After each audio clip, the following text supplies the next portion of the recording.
Thank you everyone for being here this evening. Welcome Ms. Crosswhite and the board. And thank you to the central office staff for being here to support me and the board whenever there's stumbling blocks in front of me. So I'm going to start with the agenda. I have a few things that I would consider work session associated that's not on the agenda, but just to give you a little update of March. We also will be experiencing spring break during March 20th through the 24th. And during that time, if you'll recall, I told you all that we'd be removing those two modulars to the right at Central High, the old Central High School, now Central Middle School. I want to make sure you all know that we're still in the process of removing those, and that will be a real plus to that campus. Also, in your packet, as we go through, you have several things on your consent agenda. These are state board related and field trip related. If you have any questions on those, I'm happy to respond. These are things that we're required to complete and turn back in, and those have been done. The public comment, of course, and then the communications to the board from the director. I have several things there, and we will be having several groups here this evening to honor them and their accomplishments during that time. Item number 6 is unfinished business, the revised start date for Mr. Carter, and I will yield to Chairman Jones on that. I'll be making a motion that we have a start date of March the 27th for Chuck as director-elect. Evelyn will still be the director in charge of everything, but Chuck will be, if you all approve it, will be coming on as the director-elect. That'll be 3 months early for him. And the contract that we signed already said that pay will be the daily rate of pay, so it won't change anything there. It will just make him an official employee. And I think he'll be going to a meeting on the 27th of March anyway, is that right? 27th through the 29th. Nashville. So that seemed like a good date, and Chuck agreed that the state will release him with a 2 weeks notice. So if we approve it tonight, then that would give us a chance to get him on board by then, so he'll be ready to work on the budget. And that's major that we'll be dealing with. So that's full-time, that's not just a day-to-day kind of thing? That's full-time. Fantastic, good. Great. If y'all approve it, he'll be full-time. Like I said, the title, director-elect or whatever you want to call it, but so there's no confusion as to who will be in charge of making the decisions until June the 30th for everything, especially as it relates to budget and audits and things of that nature. There's still Evelyn. That's great. All right, item 6B, policy 5.310, vacation and holidays. We actually had that on our agenda last month on first reading. I will be asking for adoption on second reading tonight. Just as a review there was very little change to that, but the main changes were 3. One being item E at the bottom of the first page under vacation, that we put in the wording unless otherwise contractually approved by the board. The second piece there, as you turn the page, would also just reinforce that no one can accrue more vacation than 2 years worth at any one time. And the last piece there was that anyone taking more than, or requesting or wanting to take more than 10 consecutive days has to get the approval of the director of schools. So I will be asking for approval on. That's not changed since we had it on the last agenda, right? Because I don't have a link to that. Yeah, I don't have No, it's exactly like it was the last time. It's not uploaded. Oh, okay. That's what I was asking. Oh, I'm sorry. I don't know why and Christy's not here with us this evening. She has a prior engagement. So I'm I'm not sure who's playing secretary tonight. It's either gonna be me or Miss Buckles. Toss up. We may flip a coin for it by the time we get downstairs, but, And I'll restate. oh, she the wants to motion. arm wrestle? That's all that. I don't know. It could be that could be interesting. Christie asked that I repeat the motions, so if you should be repeating those, because she'll be keeping it off the recording and live broadcast and so forth. So we'll make sure that I do it. If I forget, somebody knows me and say, restate that. It will help her to take care of that. So, it hasn't changed. It's exactly like it was at the last board meeting. The third item, item 6C, and I'm going to spend a little time discussing this. As I told you all last time, I presented you with a letter that First Christian Church had sent to us via Mr. Hubbard. And this letter specifically was requesting that we do some paving at the church. In my research, I found several items, one being the, going back to May 2024, the other being in May of 2014, and then this letter today. I think I had pretty good information last time, but I did tell you all that Mr. Hubbard and I would arrange a meeting with the leadership of that church and have some more discussion. What I found out during that meeting is as follows, and I'm going to pass this around to give each one of you a picture of the, I'm sorry, Mr. Robinson, of the church parking lot as it pertains to the school.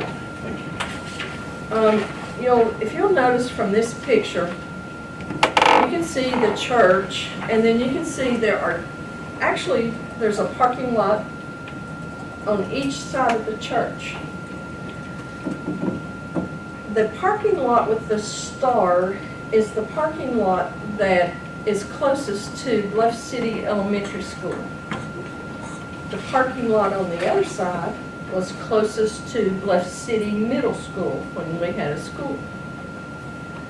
The way the leadership explained it to me, and it made sense once we went through that, is that they had set that up initially on a 10-year rotation, meaning that every 20 years they were addressing one side of the parking lot because we were using that for overflow parking. So the agreement that was approved back in 2004 does mention Bluff City Elementary School and only Bluff City Elementary School. That agreement again was for $15,500. It wasn't specifically for paving. It was a dollar amount that was given to the church in lieu of our using that parking lot for parking. Back in 2004, if you will recall, there was a house that sat across the street from Bluff City Elementary. That house is now gone. We've acquired that property, turned it into a parking lot, but we still are utilizing the church parking lot. As you can see up here, here is a picture from today on either monitor showing the activity in that church parking lot from Bluff City Elementary School.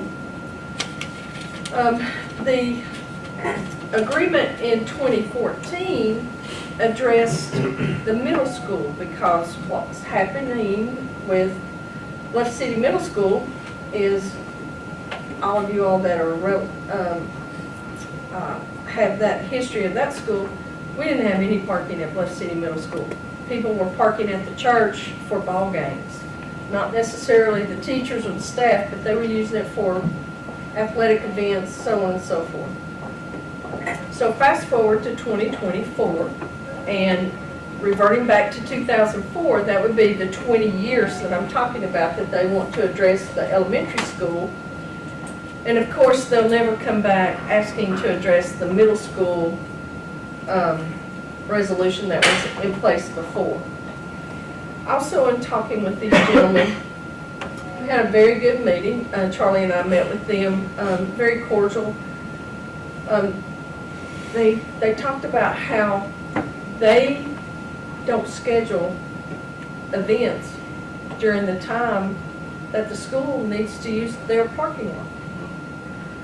That's something that, quite frankly, I'd never thought about. If they were to have a funeral or anything like that, they schedule after school hours. Now, there's another piece to that. There's also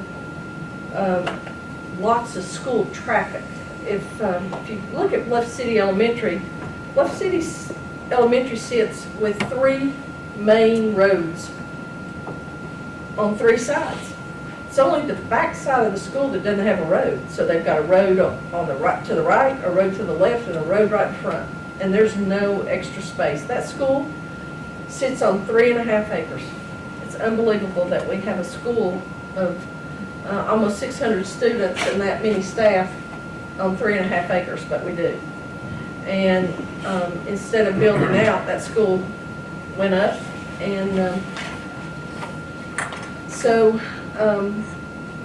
they don't schedule things during the day because they want to be a friend to the school. We have the administration at Bluff City has a key to the school, so that if we have an emergency or we need to have a relocation event or anything of that nature. Right. So, Key to the church. a key to the church, yes. Did I misspeak? Oh, I'm sorry. Key to the church. So that we can utilize that for relocation if we need to. Again, they weren't asking for a specific amount of money. They were specifically wanting paving. But I go back to the 2 documents that we have in hand that say we never said we're going to pave. We've said the board, the 2 prior boards have said we will make a monetary allocation, donation, whatever you want to say, call it a lease, whatever, to utilize that parking lot for parking. We included this picture today. Charlie went out. He said he counted 32 cars in that parking lot today. We think there's 36 spaces that we counted. The square footage was... It's kind of an odd thing. I wrote it out and measured it by hand, and I come up with a little less than 18,000 square feet. But you can go on Google Earth and I got about 17,000 through measuring off of Google Earth. So I'll say somewhere between 17 and 18,000 square feet. If you'll notice right where the yield sign is in that silver van right there, that's possible that little section might be just because there's a road that goes down to the playground. And I never was sure whether we owned that road that went down, and they said no, and they knew where the pin was on the back, but they are not even sure where the pin is out here on the main street. So I'm guessing maybe right there where that silver van is, those 2 cars, actually, if we were to access that playground, would have to be moved, because that road starts about where that 3rd car is over the right and goes down to that playground. There's a chance that right there could be on us, but I included that within the paving also because it is paved too. But I added that as being somewhere close to 17,000, 18,000 square footage that would need to be paved. So part of this is access to our playground. Yeah, also. and like they said, they didn't know exactly where their pin was out on the main road out here. So by me looking at it, I'm guessing those 2 vehicles closest to you there at the edge of the grass, that's possibly on us. I can't say for sure, but I'm guessing it would be. Everybody else probably knows this more than me, but remind me though, it's much lower than the street level. That playground is down. Oh, it's 20, 30 foot down the big bank. Is that the main access, or is there another access like on the other side? Most of the students, you see that crosswalk there? They will cross that crosswalk and go down that road. It's just safer and easier. Some might come up the bank Miss Nestor was the administrator there for years, and that's basically how they went down. It was just safer to go down that gravel road than it was to, and that's why you see that crosswalk right there for the, So is that road, is that a gravel road that goes down? right behind that bend, it turns into gravel, yes. If it's something that we're gonna do, is it possible for us to pave the rest of our road? Or not, would that just not be something we should think about? I wouldn't think so. Okay, that's fine. I wouldn't think so. Can we do this as a lease rather than as a project? Where we pay the church and they decide how they want to? I kinda like that. I get nervous about paving, okay? So Maybe we all know enough to be nervous about that. So leasing it, I think that's probably been the thinking in the past. And that seems like that's clearly on the appropriate side of legal. So I would lean that way. And Pat, more than likely, you drew up that agreement. More than likely, More than likely, you drew up probably both of them. yes. So, Do you have any idea how much that, I mean, because paving's insanely expensive now. Do you have any idea how much that would, an estimate of that would be? Well, you would have to go to the private.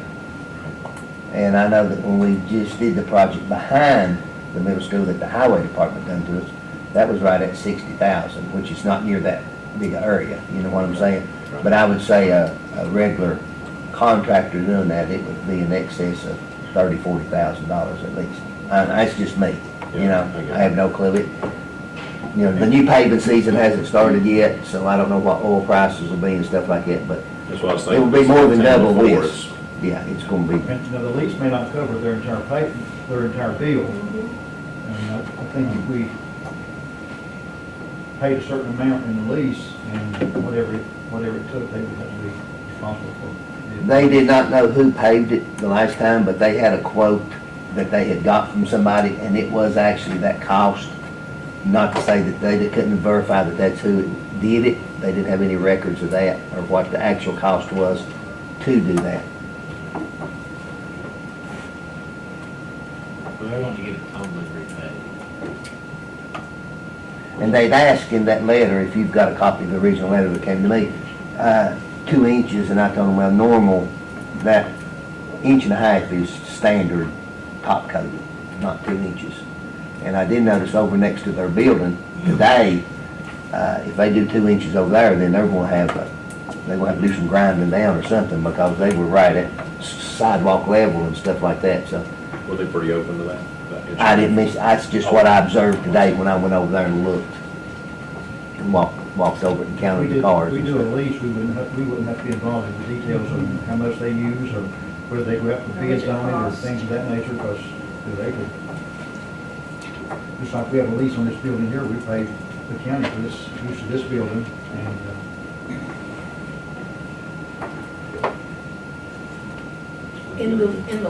I'm just asking for information. If we do a lease, and hypothetically, they don't get it paid for several years, and then there becomes holes within the pavement, will anywhere in our lease state anything at all about it being safe to walk on? Because if a teacher comes in and parks, falls in one of their holes, I think breaks a that's- leg, that's the advantage of having a lease, because that puts the legal liability on them to keep it safe, at least in my opinion. I agree, yeah. but I mean, would that wording be within the lease to say that? Okay. Is there a way to front load a lease as far as like giving a large, and then say this is a 20-year lease, but we're paying this? Because if it's a small amount each year, it's gonna take a long time for it to build up to have that, like she's saying, I mean, to have it paved, or is there a way to front load it or not really? I think you could. I mean, Sure, you could just Can you- make okay. a I wasn't sure, okay. one-time, pay the whole thing once. That was sort of what I was Okay, that's good. thinking. I mean, because that's what I was thinking, that's the only way it's gonna make it work, but, okay, just wanna make sure. Now, you know, that, all of that sort of that presumes the school's gonna be there and the church is gonna be there. I guess how long you go also might throw some of those things into question. We need to think about those things. It was a 20-year lease, wasn't it? The last one, I mean, well, you didn't call it lease, but it's 20-year agreement. The one in 2004 specified 20 years. The one in 2014 for the middle school actually makes the statement that that will be the final.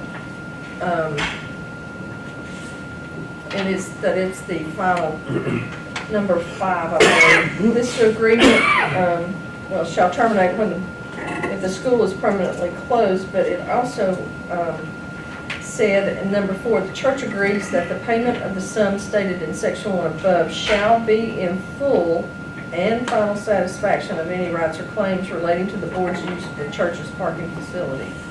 It does not cite anything to do with the 20 years or anything like that. I don't know if the board was moving in a direction then to say, we can't continue this or whatever, but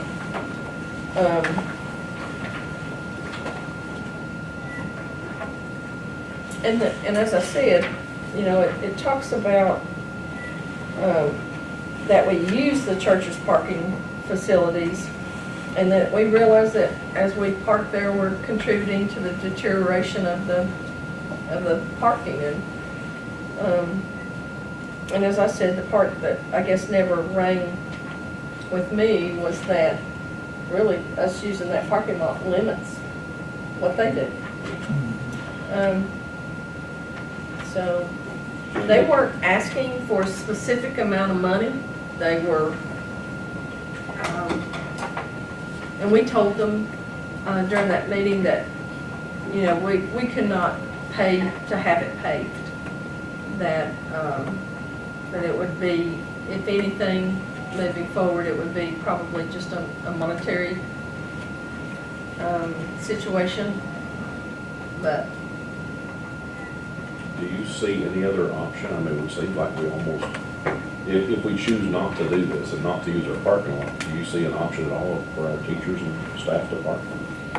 well, we have the parking where I was alluding to earlier, where we bought the property of the house, but as Charlie was out there today, and I've experienced it myself, and I've pulled this up here now so that you can see and this is the area I'm talking about right here, that there was a house there, and we actually bought that, turned that into a parking lot, but that's very narrow. It's very hard to get in and out of there, and it's difficult to park when that area is full. We also have now, and thank goodness, gotten this back area here paved, and that has not been lined yet, but it will be when we get dry weather, a good time to put down some lines there. But you have to also remember, we've got buses and cars coming in here 2 times a day, and if you're not familiar with this property, and you can see right here, this is the school. We've got a road here, a road here, and a road here. This school is landlocked, so to speak. And when you have the traffic, the car traffic, when they pick up, they are all the way down here, all the way down here, and all the way here. That car traffic is coming in. I mean, I was just looking at it like we almost have no choice, but that's why I was asking if you saw a different. I did. It just seems like it's. The lot of where the house was torn down, there were 5 empty spots in there today, but those spots are so tight, I'm not sure that a car could swing and get in there. Not a The big fact car. that we paved, there was a lot of cars there. I did not count them. We have not striped that yet. But I counted, and even though utilizing those tennis courts that you see very bottom of the page in that left corner, the old tennis court, I'm not sure I could gain enough parking spots to alleviate those 32 cars in those spots.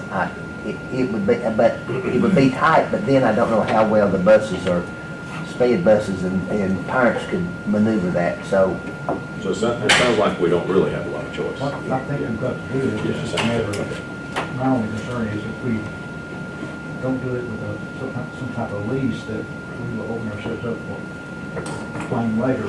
All right, you put your negotiating skills out there, that's why we pay you the big bucks. I guess an open house, parents have to park around, church parking lot too, yeah. Ball game. Ball game. Anytime they play sports, I play ball up there at night. You can't park anywhere over there. I mean, you have to really look even across the street. Yeah, from for their church. booster club ball games, they're playing basketball there during the season. There's a lot of activity that goes on there. And we want a good relationship with our neighbors there. They're very, very kind. We just want it to be a lovely relationship. Sure. The gentleman who authored the letter, Mr. Blake, his wife was a teacher for us and retired from our school district. Good friends to our school district all the way around. Did we pay $15,000 in 2014 and $15,000 in 2004? We paid $15,500 both times. I remember the 2014 when we did it. Both were $15,500.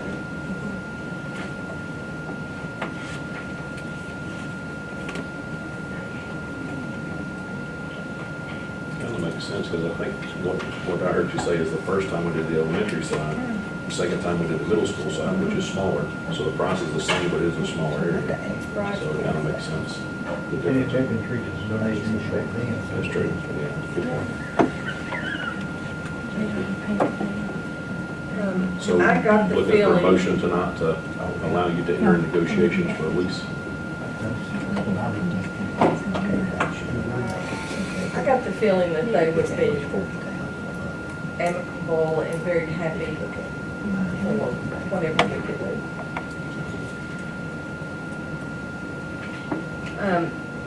I pulled this up just so you could get a feel for it. Here's the playground that we were talking about. Here's this little road that Charlie is talking about. No, it's to the grade one over here, a little bit more to the right. Here, that one right there, there's The the first road. one's a path. Right here. Yeah, that's a path they utilize sometimes if it's dry, maybe, they may let Right. the students go up and down it. But Here's the road. there's the road they come down if it's muddy or whatever. Most of the time, I've seen them do both, so. That little path would be a great Eagle Scout project, wouldn't it? This school, Talking about putting steps in. this school has two playgrounds. Right, here's one, but to get to this one, you can see we're crossing a street. Not a busy street, but still a street. The elevation doesn't show it, but all the surrounding houses, all the water drains to that. And actually in the woods and behind there is actually basically a cave. We've got a fence around one, the other one's not, but the water. What was it, Kathy, about 4 years ago, the whole playground floods about 4 Gosh, foot? yeah, put those benches underwater. We did a 20-year lease at $1,000 a year. That would be the $20,000. I think we ought to entertain a certain amount. And, but it would justify how we drive it.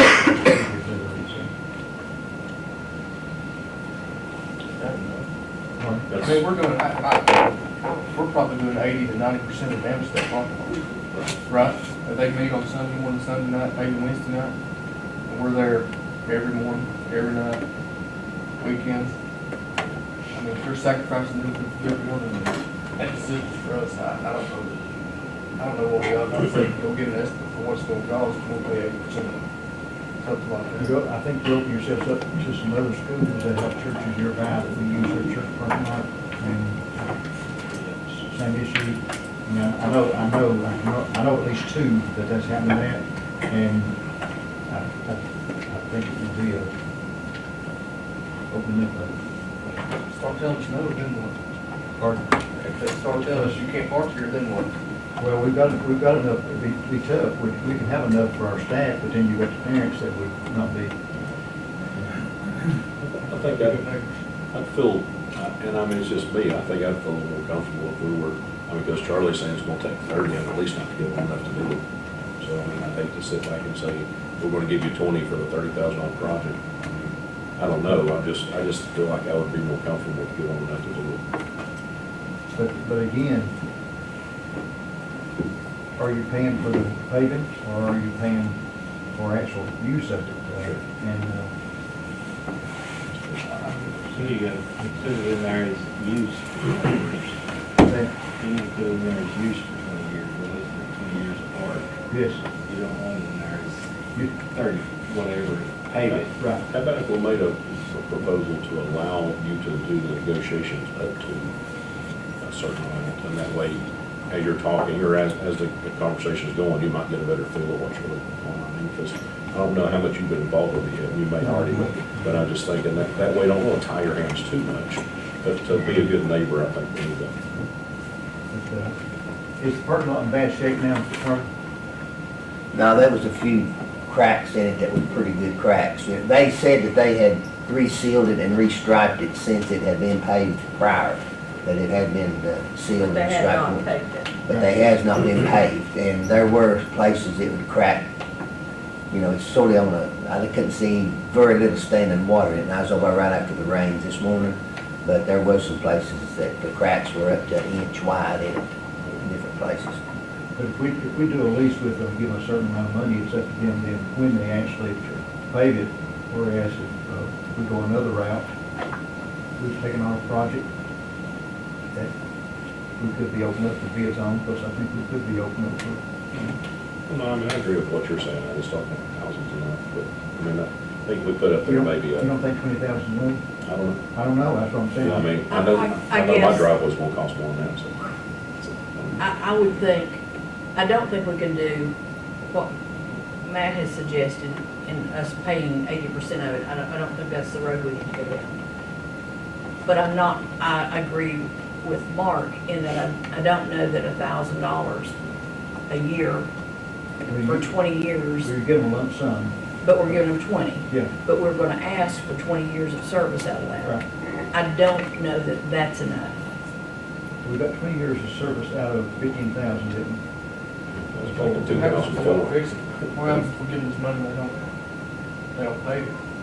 One They've law- gotta one- keep it safe because one- we're writing a one lawsuit's lease. for- One lawsuit, Would be not done. that in that head. I think that would be their liability, not ours. That's- Because it's that'd be- still their that'd be in the property. contract. I'm not disagreeing with you, I'm just saying. We're gonna go on the assumption that they're good Christian folks I'm sure they are. That's exactly. and that all is gonna be well. I look at things on one side of the same. That's because you're looking at the news. Yeah. Yeah, I mean, I feel more confident, I feel about 1,500 a month, or 1,500 a year, that's kind of where I feel more comfortable with, because I think that would allow them to get it done. And if it's a little more than that, then that would be something they'd have to, you know, because they're using it also, but that's just my opinion. Yeah, I'm not on anything, I I'm just just, figure out the 1,000 a month, yeah, I get it. or 1,000 a year, rather. Yeah. Okay. Okay, so, there will be a motion forthcoming from the board to authorize Chairman Jones to move forward with some negotiations. All right. Next item on the agenda, actually the next two items, and I've left these on the agenda because we're never sure until the last minute whether we're going to get information or not on the pool, especially the Sullivan Heights pool. The Henry Hard Road property, Charlie and I've talked weekly about these two projects. I'm going to let Charlie go ahead and tell the information, what little we have. Charlie, first on the Sullivan Heights pool. Yes. I had the company that I mentioned last board meeting out of South Carolina. Gentleman did come, he evaluated, took a lot of pictures. I've spoken with him a couple of times on the phone. I asked him if he could to get us a generic quote by this board meeting. I did not receive it, but I talked to him on the phone. I guess last week was the last time I talked to him. And he alluded to the fact that all the filtration system, everything is original. And we already knew, we had already gotten a price on just the heater alone was $40,000 at our cost. So he sort of alluded to the fact that it would be probably closer to 200 would be a minimum that it would take to fix it, not knowing if the guttering around the top was what's leaking, because it's leaked down so far and it's pretty well hailed, okay? But it's about 20 inches low right now. With that being said, if it's something that high to be repaired, it would have to require an architect and have to go out to formal bid. So I guess coming back to the board, that may be something, do you want to pursue that action or not, because of the cost. No matter what he comes back with, it would still have to go out to bid, you know what I'm saying? Because he said the system is just so antiquated that it just needs to be replaced. The coordination system plus the pumps and all that, because rust is beginning to show on all the fittings, the chlorine and that type of things. So that's where I'm at on the pool. Henry Hart Road, Mr. Mize, I talked with him. He had a couple I walked the property with him. He had a couple of pieces of property he had to finish up. And I talked with him actually on the phone this morning, and he's in Florida right now on vacation. We'll be back this weekend. And he says as soon as the weather breaks next week, he will start that project next week. Okay? So that's where he's at on it. I know you all, the board, had said you didn't want the creek included in on this. Right behind the house is pretty close to under a rock bluff. There is a spring coming out that runs into the creek. It will pretty well, that spring will have to be on that property. There's no way you could cut it up without that. But the other big lot, it will go, there's an old fence road down through there, and he's pretty well gonna follow it, okay? Does he think he can get 2 lots out of it, or? Yes. If that one perks and everything's fine, it's no problem getting 2 lots. The house, garage, and then the one that sits, To the right of it? if you're standing in the road to the right of it, behind the garage, yes, there's no problem with it. And it would probably be an acre, close to it, at It's least. close to an acre, I think. Mhm. Yeah.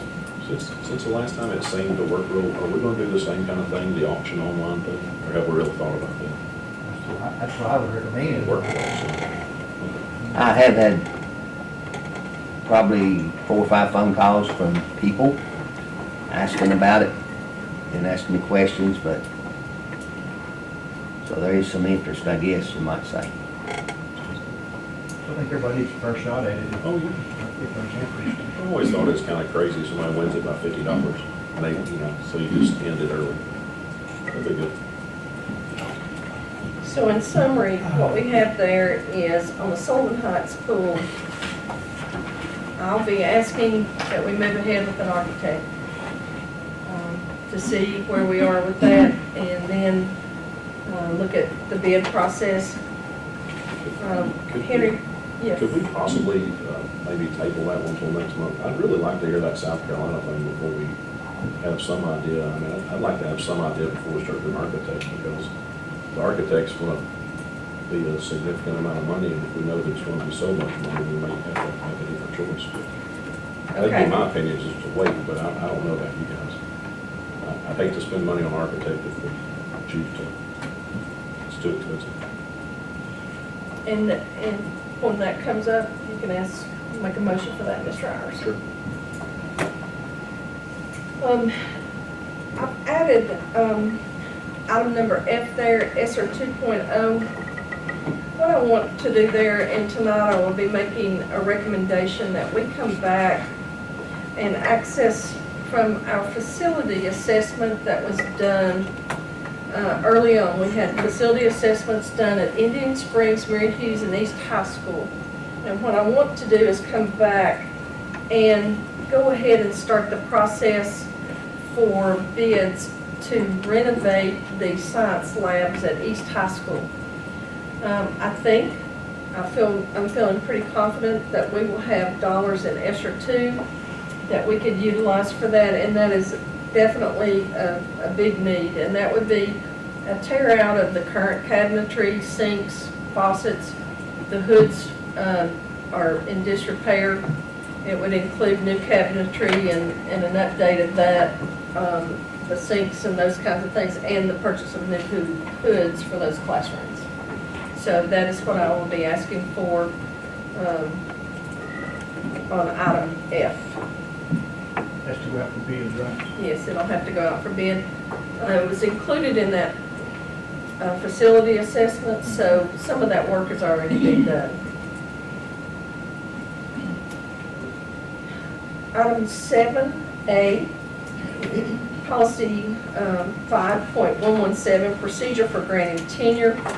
That is on your agenda this evening on first reading, and I'm going to ask Ms. Deloach if she'd like to elaborate on that. Sure. We learned after we did the tenure process last year that there are It's really a streamlined process now. You either apply for it and get it, or you don't get renewed. So we had a very complicated process where teachers had to come in, they had to do a lot of written documentation, they had to pull their evaluations, and they had to present that, had to get a letter from their principal, and it was really a lot of work for nothing. We spent hours reviewing that, making sure it was all right, and we agreed with it, and it's not needed. So we're revising that policy to where we don't go through all that process. Our teachers don't have to go through all that process. They do present their evaluations, and they do evidence that they have enough time to do that, and they'll get a recommendation from their principal, but we don't need all that written paperwork. So that's streamlining that process, making it easier on our teachers as well as the staff that have to review those. So, But you're gonna miss out reading all that stuff. yes, I will. Sure will. Reach out on it. You send a list notifying members or teachers that you're eligible? Yes, yes. And we have gone through years worth of tenure approvals to make sure that we've got them all in the system now and that we know. Some of it we didn't have paperwork because minutes are farther back than we could go, but the ones that we could access very easily, those are in there and they're in our system, so now we know there's a box you can go to that says this person was approved for tenure on this date. So we know who needs to be doing that and who doesn't need to be doing that, so that'll make that process much easier as well. And if someone declines tenure, then they're non-renewed, right? That's correct. Again, that is on first reading this evening, and it will be back on the agenda in April for adoption. The next item on your agenda is the budget amendment. We have several things on the budget amendment. We're getting to that season where we're starting to do some cleanup, and you can see that in the 71,300 account, where we're moving some money there from one line to the next. Several lines at 72,620. Same with 72,610 and 72,710. All those are within the series, nothing outside, so those are all budget amendments and transfers that the board can approve. Have any questions about those?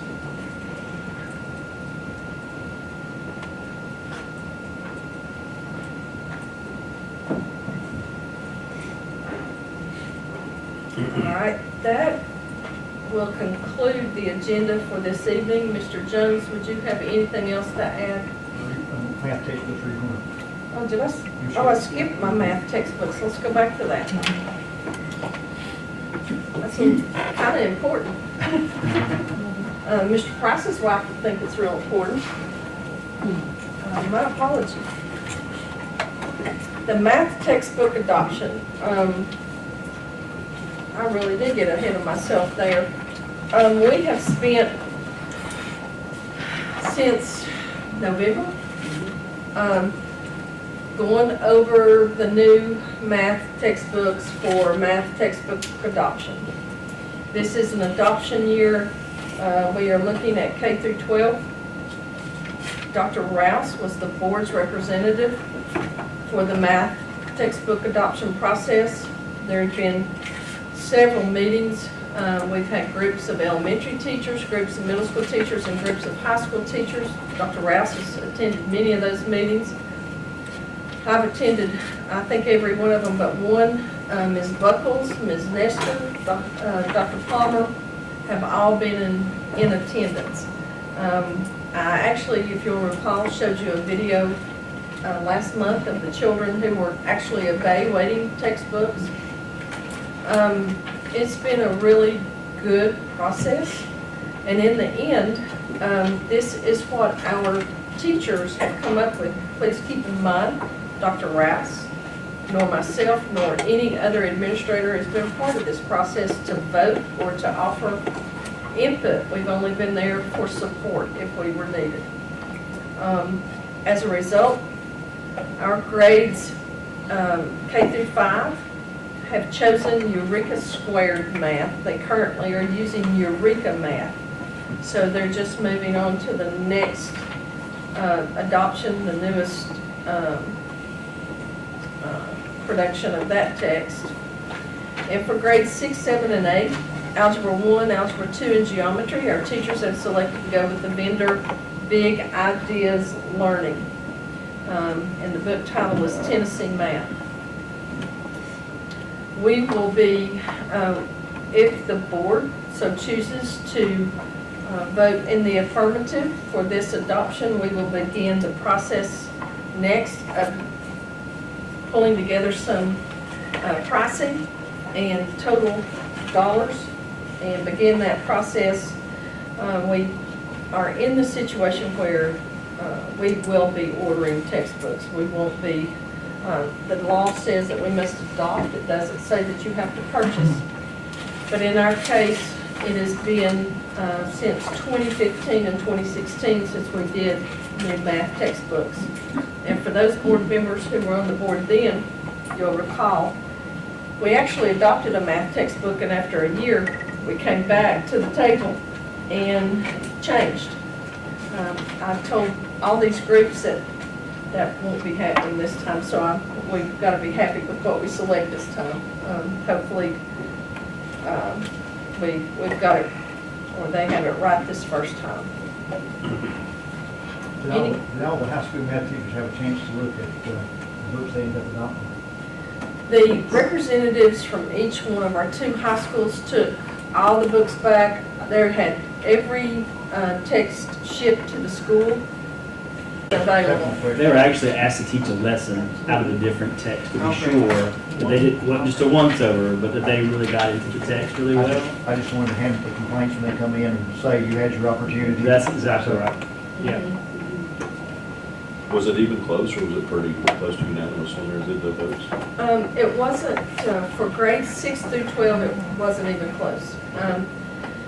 As fate would have it, we have 10 elementary schools, and the first vote was 5 and 5. So we did bring in the elementary group again, gave them some additional time, and when they finally voted the second time, there was a clear majority. So we were fortunate there. These teachers put in a lot of time. They were here after school on many afternoons till 5:30. So I'm very appreciative of their willingness not only to serve on these committees, but to put the extra time in. And, you know, because it's very, very important to them. And I think it was obvious too that they had taught those lessons, because as they were defending which textbook company they wanted to go with, I mean, they immediately started talking about the lesson that they taught and what the kids said and the thickness of the pages of certain books. And I mean, there was you could tell that there was definitely input and trial and error with the new books to just see which was the best publishing company.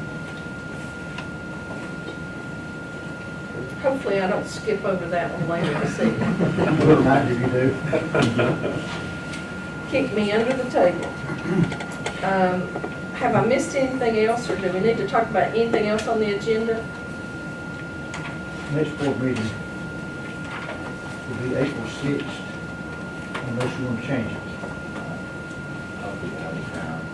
That's Good Friday, April 7th, right? I mean, if I'm the only Yeah. one and we got it, it's fine, I was just letting you know. That's race weekend. Race weekend? Yeah. Do you want to take a look at April the 13th? I can't. I mean, Thursdays are terrible with me, so the next Thursday I can't, but that's I'm alone with them, I understand that. Or do you want to take a look at We can do it Tuesday. Tuesday the 14th? The 12th. That's the 12th, you're out. That'd be great with me. I can do that. I'm back in March.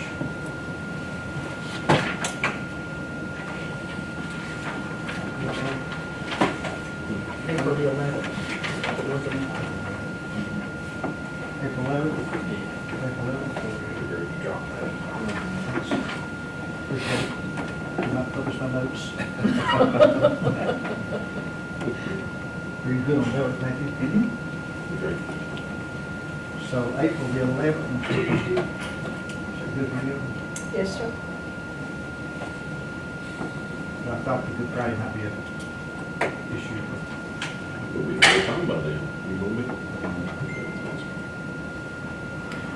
as we start to wrap that up, I would come back, and during my comments this evening, you'll probably, I'll have some things to say about budget. You'll start seeing some budget activity in April. We're still waiting on final numbers from the state with TISA. I did attend the superintendent's retreat last Sunday and Monday, as did Mr. Carter as well. We were very fortunate to have the Commissioner of Education as well as Marion Dursky and Debbie Thomas there, who, I mean, they're the head 3 people in the state on TISA, and we spent Sunday and Monday in that. So I felt better knowledge-wise leaving there. I got some of the questions I had answered. But we will begin having some conversation in April about the upcoming 23-24 budget. Does it seem like the numbers are finally steadying? I mean, there was a lot of unknowns. Does it seem like most of that's getting cleared up now? It is, there's still some question about the outcomes component. There's also, I've questioned some of our data, which we're in that period right now where you are to be cleaning up your data. If you have any discrepancies or you don't agree with some of the things that you're seeing in your calculations, you're to be questioning it. So I've actually done that on one of ours. So I'm awaiting that. But they have assured us, or they felt like, that we would have our final allocation the 1st of May. Now, that doesn't mean we're going to have our budget to the commission the 1st of May, but hopefully we will be close. And that's barring no delays from the state. How do we get our city-county split numbers for this year, We will have those at the end of this month. in March? Yes. And keep in mind that the city split could go up even though our enrollment may not decline because of their increased number of students coming into the city. Look at the number of houses they've got projected.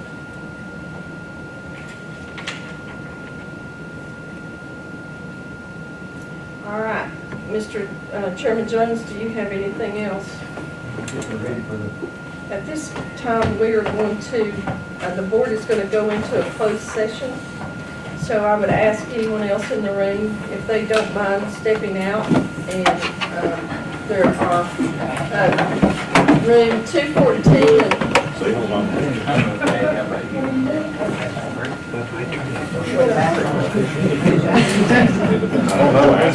214 and 239 is